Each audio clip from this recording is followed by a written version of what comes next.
Should I stay or walk away? To Diep's silent choice. The rain poured quietly that evening, washing away the dust on the city streets. Yet no storm outside could match the whirlwind inside to Diep's heart. She stood by the window of the quiet apartment James had once surprised her with. The scent of lilies, her favorite flowers, still lingered in the corner vase. Everything looked the same, but nothing felt the same. Just hours ago, she had stumbled upon something she never expected. A moment, a glance, a touch between James and his secretary, Lynn. It wasn't just about physical closeness. It was the tenderness in his eyes, the quiet smile he reserved only for people who meant something. The very same smile to Diep once thought belonged only to her. At first, she laughed bitterly. How ironic, she whispered to herself. She had given up so much for James, her comfort, her family's approval, and even her own dreams, all for a love she believed in. But love, it seemed, was not always enough. Her mind raced back to their late-night talks, the mornings he brought her coffee, the way his eyes sparkled when she called his name. Was all of it real? Or had she just been a chapter in his busy life, a sweet, passing season?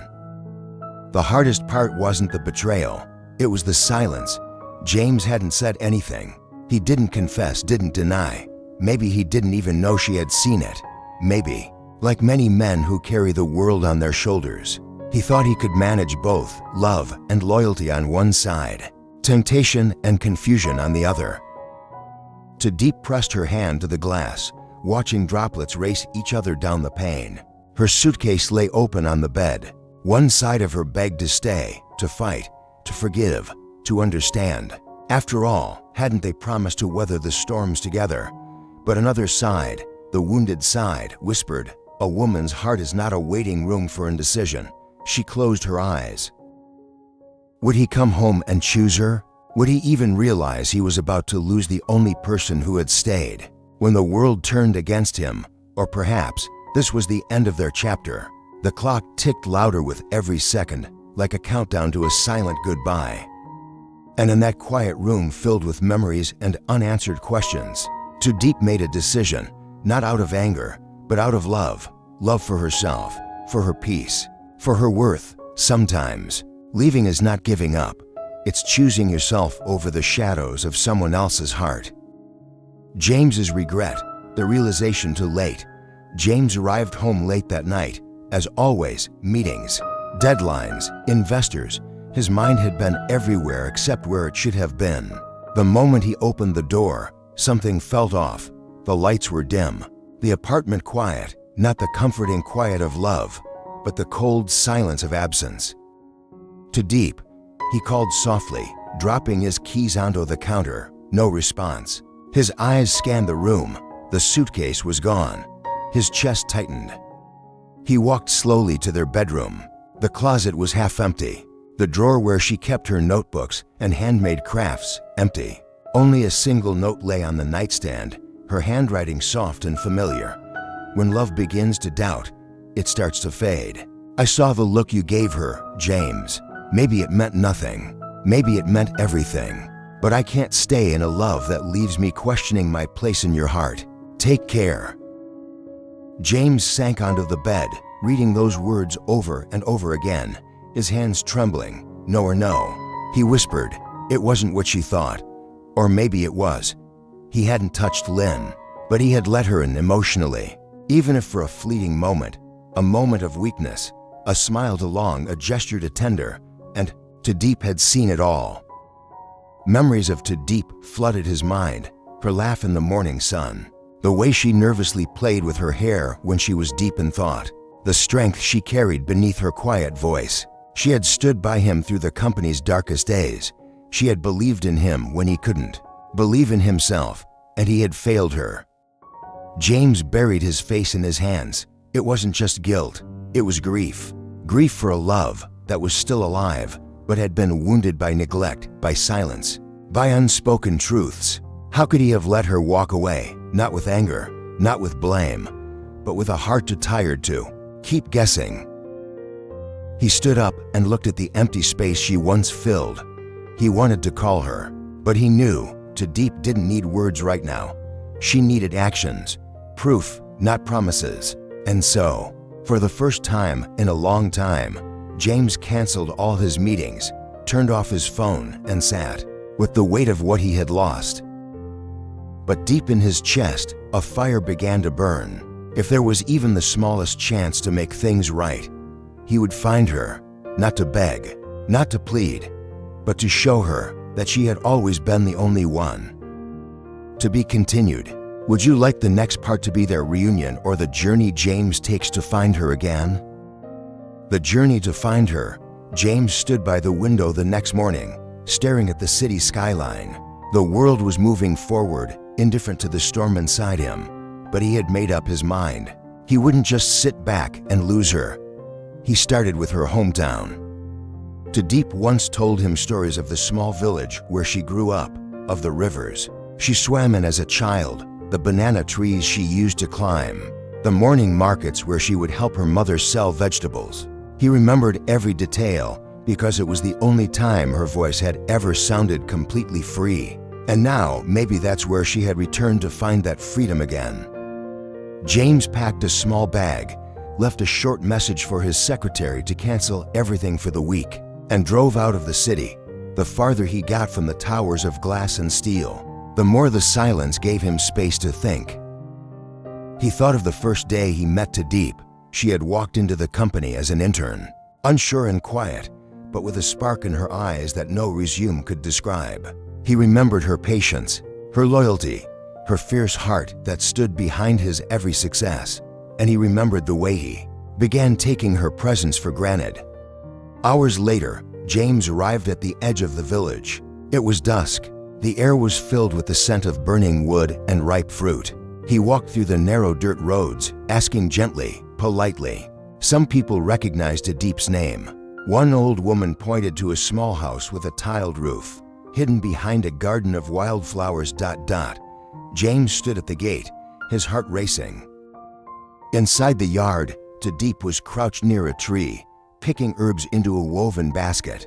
She looked different, no makeup, wearing a simple white blouse, but beautiful in a way that struck him even harder than before. Real, calm, distant. She looked up. For a moment, her face didn't change. No joy, no surprise, just guarded silence.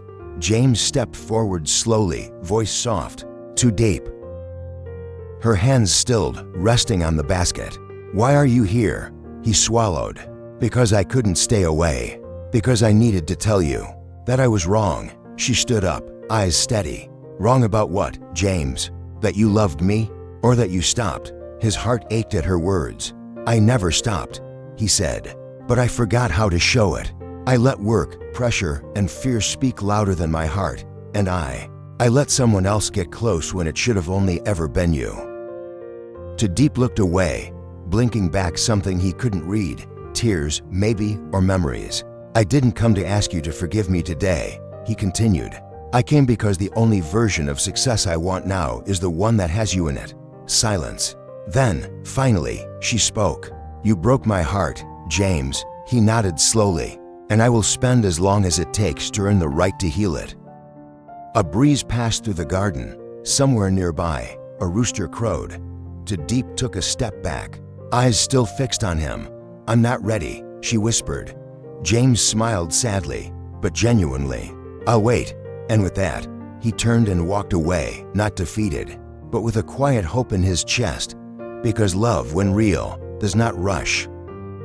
Chapter: The space between hearts. Days passed, then weeks. Diep returned to her quiet routines in the village, waking early to water the plants, helping her aunt at the market, and walking by the riverbanks every evening. But no matter how peaceful the countryside seemed, her heart was anything but still. She kept thinking about James. The way he stood at her gate that evening, with sadness in his eyes and sincerity in his voice, haunted her. She had dreamed of that moment before, but never imagined it would come with so much pain. One morning, while laying out papayas at the market stall, her aunt leaned over and said gently, Diep, sometimes people hurt us not because they don't love us, but because they don't yet know how to. Diep didn't answer, but the words stayed with her. Meanwhile in the city, James had changed. He no longer stayed late in the office. He no longer brushed off small things every morning. He still checked the weather into Diep's village. He started writing letters, dozens of them, pages filled with things he never had the courage to say. He never sent them, but writing them made him feel close to her. One of the letters read, "To Diep, I hope you're smiling today. I imagine you beneath the banana trees, or laughing with your aunt, or listening to the wind. I miss your silence. It used to scare me, but now I crave it because in your silence, I always found peace. Yours, James." One rainy afternoon, a car pulled up quietly near the village. James stepped out, holding a book in his hand. It was the novel Diep had once mentioned loving, but could never find again. He had searched everywhere for it. But this time, he didn't go to her house. Instead, he left the book at her gate, wrapped in brown paper with just 2 words: "For you." That night, Diep found the package. Her hands trembled as she opened it. When she saw the title of the book, tears spilled down her cheeks, not because of the gift, but because he remembered. The next morning, she took a deep breath, packed a small bag, and boarded the earliest bus to the city. She didn't call James. She didn't warn him. She simply walked into the office lobby around noon, where he was pacing on the phone with a client. Their eyes met. The world froze. He dropped the phone. "To Diep," he whispered, not daring to believe it. She walked up to him, stood close, and finally spoke. "I came because I still believe in us. But James, if we do this again, I need your heart, not just your promises." James looked at her, the weight of everything in his eyes. "You have it, all of it." And for the first time in a long while, she smiled. Sometimes, love is not just about grand gestures or expensive gifts. It is about presence, about being there when it matters most.